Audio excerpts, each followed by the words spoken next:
Hello, welcome to Annual Compliance. We are going to go over Limited English Proficiency, or LEP.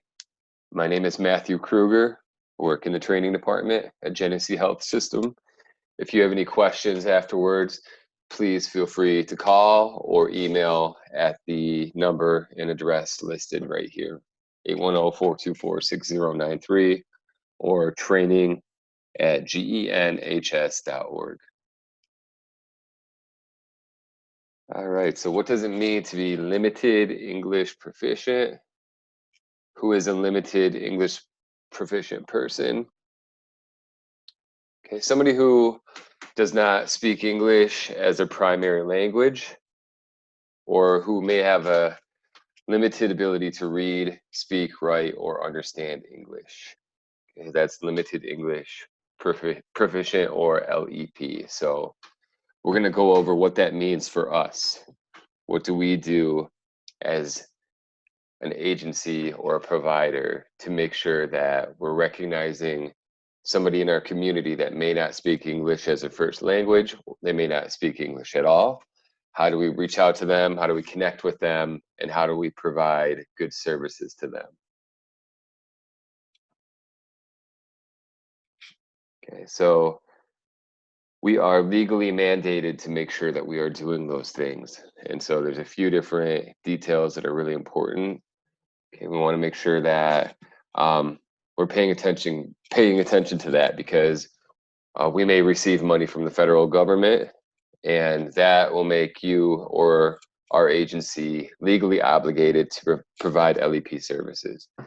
Okay, people need to know about us, and then once they begin services with us, we need to make sure that they have options and that we're doing a good job of providing interpretive services or even translating materials for them in a good manner. So who must comply? Anybody that receives money from the federal government. So that's GHS, GCHC, and any of our providers.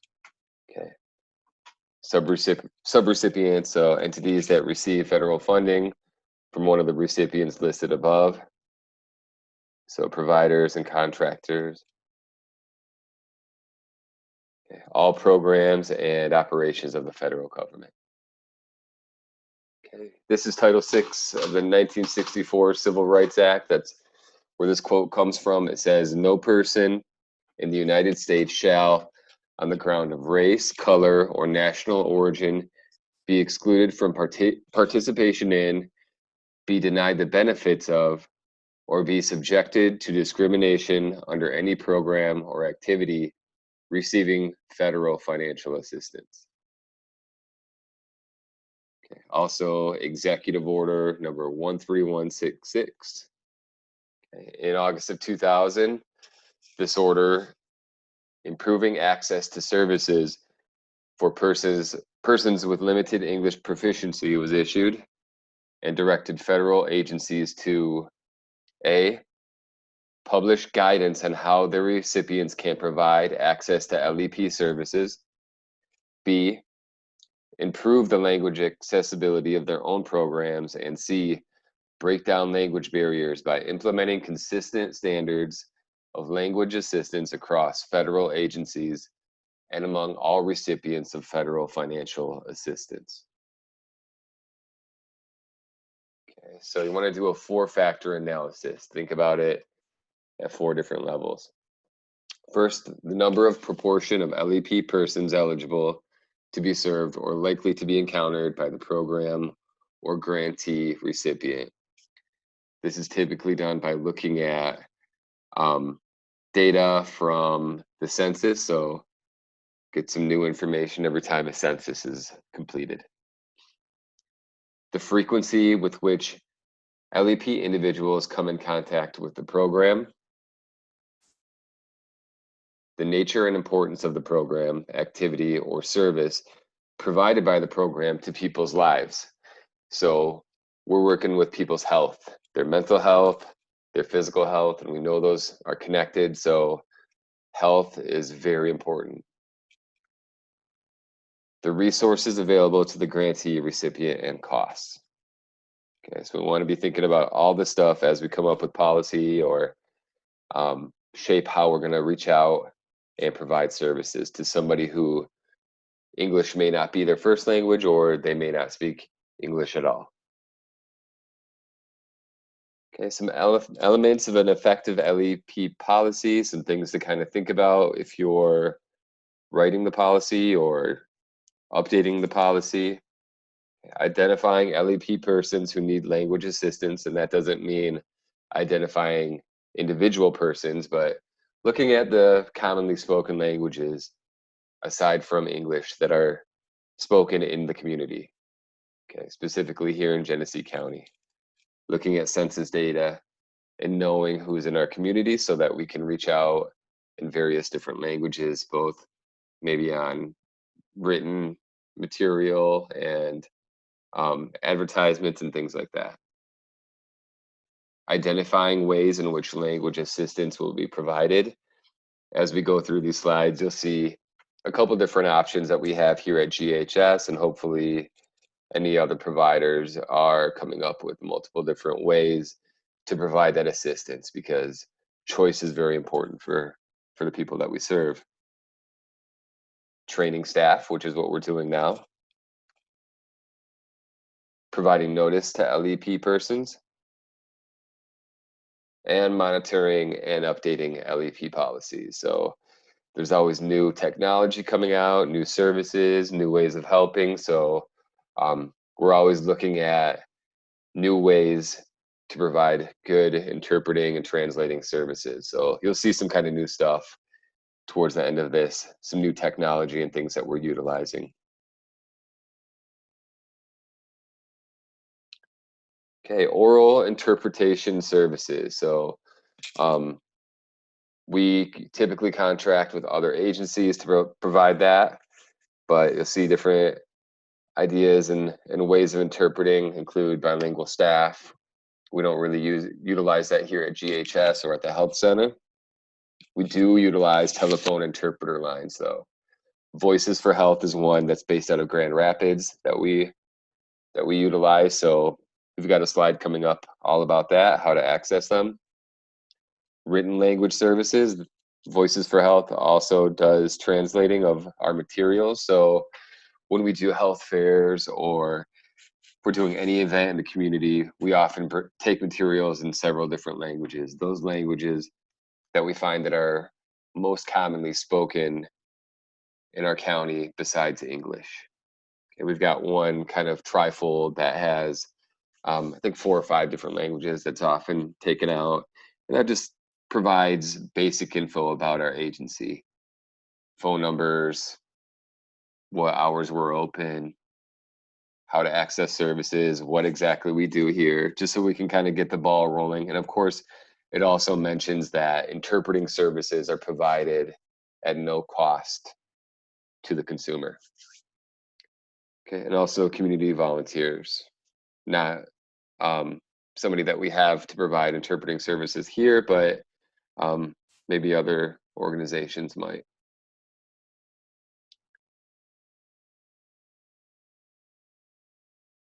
All right, so this info just kind of speaks to GHS and GCHC staff, some internal procedures here. How to request a phone interpreter. I mentioned Voices for Health. Okay, so what you want to do is just call the 1-800 number. It's a toll-free number, and you'll reach an operator first. Okay, so 3 is going to get you to that menu, the operator.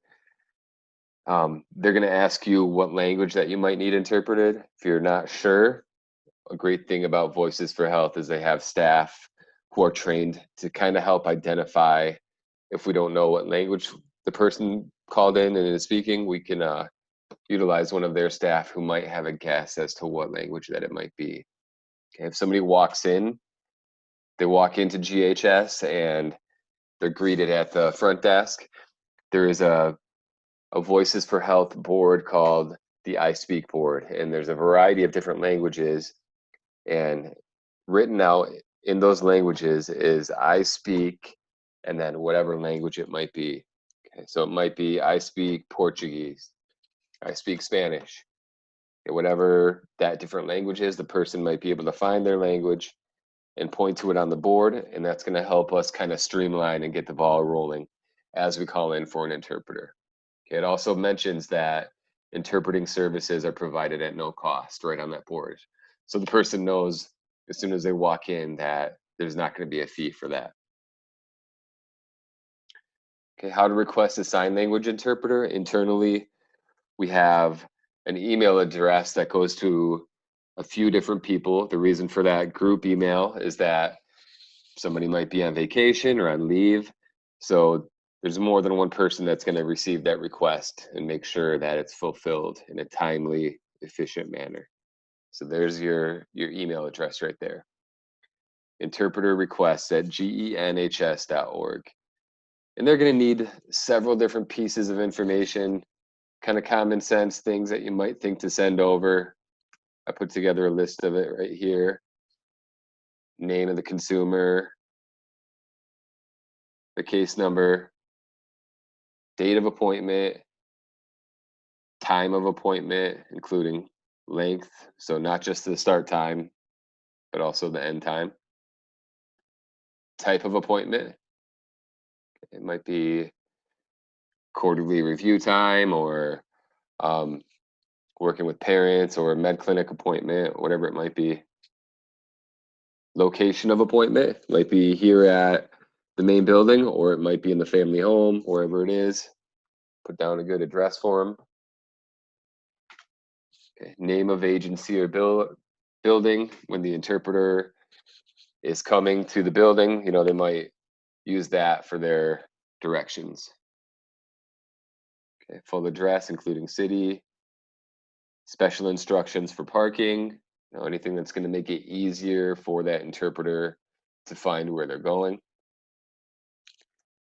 Where the interpreter should check in upon arrival. So, it might be a certain floor, certain receptionist. Just want to make it very streamlined and efficient and easy for that person. Okay, and then a contact. If the person gets lost or they can't find what floor they need to go to, we want to provide a contact person. So name and a cell phone number or front desk number for that person to contact in case of an emergency, or if there's a reschedule or a snow day or something like that. Any special requests. So if there's, for whatever reason, a certain dress code, a certain specific interpreter, go ahead and put that down at this bullet point. So you're going to provide all that information, and then you're going to email it to that email address. Okay.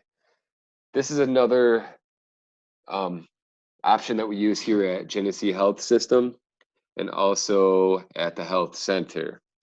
And it's called Marty. And what Marty is it's a two-way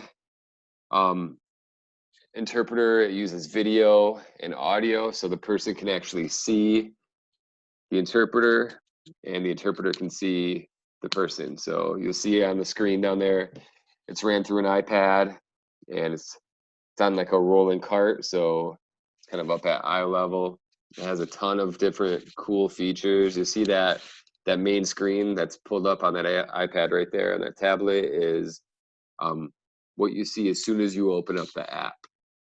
Okay, so you see on there, there's ASL, Spanish, Arabic, Russian, and then all other languages. You hit the blue button and it calls into an operator. They ask, what language you might need, and they connect you. Okay, it's a really cool option, especially if somebody walks in. If you think about, somebody might need American Sign Language. They walk in, they don't have an appointment, but they're still very important, and we want to be able to connect and communicate with them. So it might take quite a while to get a sign language interpreter over in person, but with Marty, we can make that connection right away. You can hit the button and boom, there's your interpreter. Okay. And in case you're wondering what Marty stands for, it's My Accessible Real-Time Trusted Interpreter. Okay. Again, HIPAA approved. They have the certified medical interpreters, so these interpreters know all of the lingo and words that are typically used in the medical and mental health field.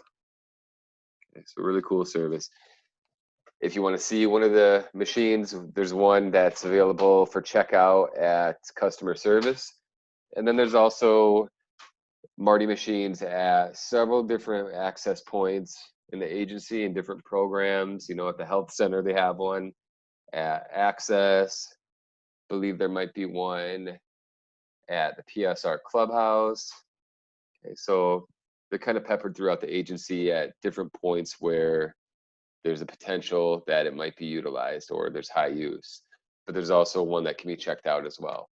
So if you know ahead of time that it's something that you might need for a family or a person, connect with customer service, make an appointment to check it out, and go from there.